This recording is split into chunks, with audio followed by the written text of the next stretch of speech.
It is my birthday blog guys. জানি একটু তো লেট হলো ব্লগটা আসতে, কারণ এডিট করতে পারিনি ওর জন্য। আগেরও অনেকগুলো ভিডিও ছিল, সেগুলো একটা একটা করে পোস্ট করার পর এই ব্লগটা নিয়ে চলে এসেছি। আর আজকে তো আমার অফিস আছে, তো সকাল সকাল স্নান করে দেখো রেডি হয়ে গেছি। আর আজকে নতুন একটা কুর্তি পরেছি, এটা আমাকে সুমন দিয়েছে। আর বার্থডে গিফট ও আমাকে এই রাগার টাইটেনের রাগার এই ওয়াচটা দিয়েছে।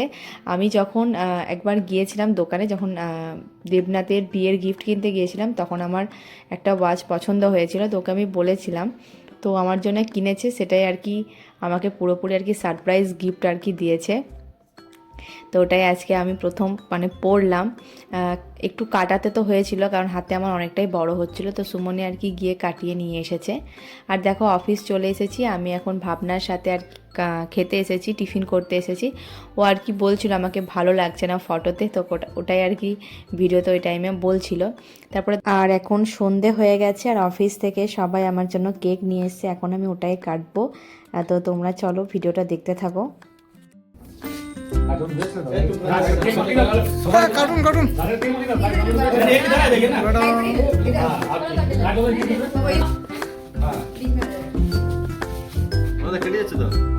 কেটে দিয়েছে কার্টুন।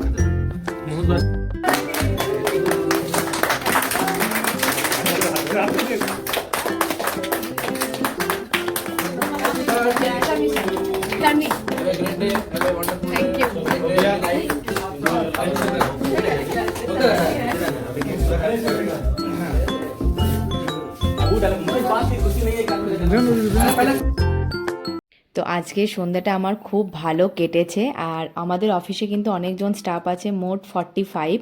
তো সবার জন্য আমি আর কি পনির রোল আনিয়েছিলাম।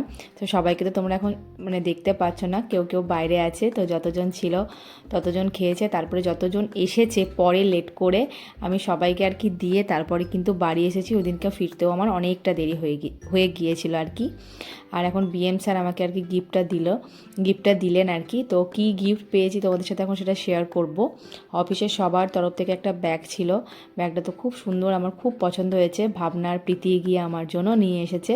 তো আমি তোমাদের সামনে একবারে আর কি আনবক্সিং করে আর কি দেখাচ্ছি, কারণ গিফট পেলে না মনে হয় কতক্ষণে সেটা খুলবো আর কতক্ষণে সেটা দেখবো। আর শাইনিদি ভাবনা আমার জন্য এই শাড়িটা নিয়েছে, ওরা আলাদা করে আমাকে গিফটটা দিয়েছে। বিএন ঘাটি থেকে আমরা তিনজনে গিয়ে আর কি পছন্দ করে এই শাড়িটা নিয়ে এসেছি। আর ভাবনা আমার জন্য মিষ্টি বানিয়ে নিয়ে এসেছিলো, সেটা দিতেই আমাকে ভুলে গিয়েছিলো। সেটা একদম রাতে আমি খেয়েছি, মানে অফিস থেকে ফেরার সময়। আর বাড়ি গিয়ে দেখি সুমন আমার জন্য এই সারপ্রাইজটা রেখেছিল, আমি তো গিয়ে ভীষণ খুশি হয়ে গিয়েছিলাম।